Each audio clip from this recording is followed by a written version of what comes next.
I am so late getting to this review, but better late than never, right?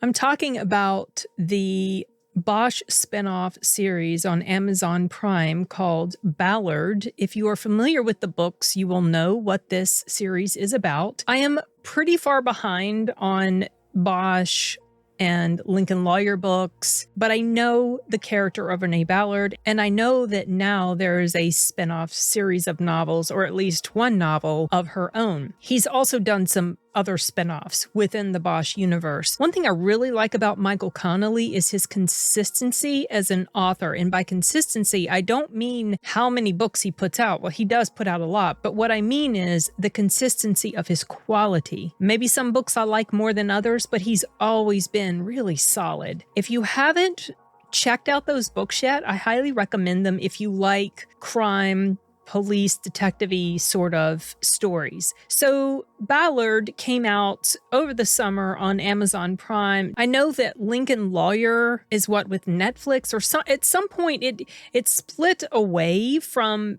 Amazon Prime for some of the other spinoff stuff like Lincoln Lawyer, but Ballard is on Amazon Prime like Bosch was, or at least the first iteration of the Bosch show. There is another Bosch show called Legacy. I don't remember what platform that's on. I don't think it's on Amazon, but whatever. That has nothing to do with this. Renée Ballard is an LAPD detective who is familiar with Bosch. They've worked together, and this show follows the beginning of her cold case division that she's given in the department. There is some carryover, I believe, from maybe a previous appearance she might have had on one of the Bosch episodes or seasons or whatever, but I'm not fully caught up with all of those. So I've missed that, but I just jumped into this because you don't have to know all of the details of that other stuff. Just like you don't have to have read the Ballard novels to be able to follow what's going on in here.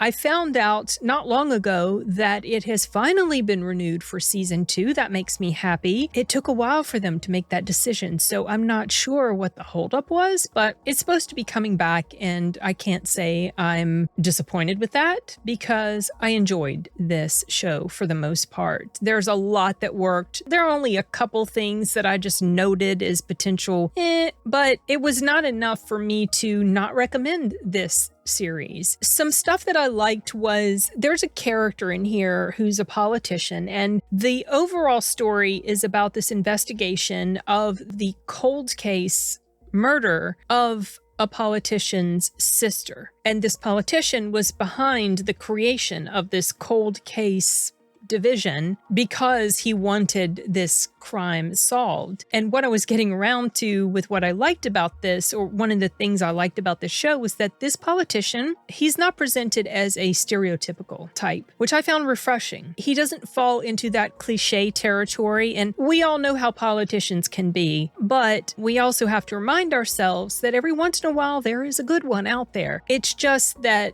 they're so outnumbered by the ones that we don't care for, right? Anyway, I like that his character doesn't fall into that cliche type territory. I also liked the team dynamics within this little division that they have. It's and 2 other women and another investigator. I think one of the women, she's like a college student, so she's working in this division to kind of get credit or experience or whatever. Another woman is just completely volunteer. And then the guy who's with them, I can't remember if he used to be a cop or if he was like just involved in this security company or whatever. But anyway, I think they were all volunteers. And I liked how their relationships developed over time. At some point, Ballard also brings in an ex-cop, and she helps this investigation that's happening. Now, there are multiple investigations that are going on, so there's a lot of kind of back and forth between this case and that case, and you have to pay attention to names and who they're talking about and all that, so you don't get the cases confused. When I said the main case, so the season doesn't just focus on one case, but there is that main case, which kind of is what kicks off this whole department. So to me, that's the primary one. But I liked how it showed the progression of the investigations into these different cases. I liked the gradual reveal of clues, which is typical for these types of shows or movies or whatever. That's something that's also very similar, in the books. That's the way it goes anyway when a detective is working on the case. They don't just figure things out right away. It's a slow reveal as things happen and as they talk to people and all of that. So it was steadily paced as far as these investigations went. I thought it kept things pretty engaging. And I liked, again, the connection to Michael Connelly's world. The character of Bosch has an appearance or two in here, maybe 3, whatever. He's in a couple episodes. So that helps establish that anchor between these two shows and gives it that continuity that is nice to see between series shows that are connected under the same umbrella. I also like the tone and the quality. Nothing super groundbreaking, but it was, in my opinion, a solidly executed detective drama with procedural realism. I'm sure there were some liberties taken, but not enough to just kind of jump up out at me and smack me over the head. There were a few things that kind of stood out to me as moments that didn't feel necessary or made me question the reality of what was happening. There are several scenes of Renée out on her surfboard. It's kind of like a repeating sort of thing. We see her out on her surfboard, sitting on the surfboard, looking out at the horizon. I mean, we get it. She's thinking about stuff, but it feels a bit overused. That's a minor complaint. All of these complaints are minor. There's also a moment where there's a woman who's been involved in a crime she lived, but she's recalling the events and she's telling them how she could see the color of her assailant's eyes. Now, I have a little trouble believing this since she was attacked in a dark bedroom. Maybe this can happen sometimes, but I find it very hard to believe that in a dark bedroom, someone wearing a ski mask, you could still very clearly see the color of this person's eyes. I don't know about that. Another minor complaint. The last thing that I wrote down as kind of something that didn't really work so well for me was the final showdown, the confrontation with the killer of this main case.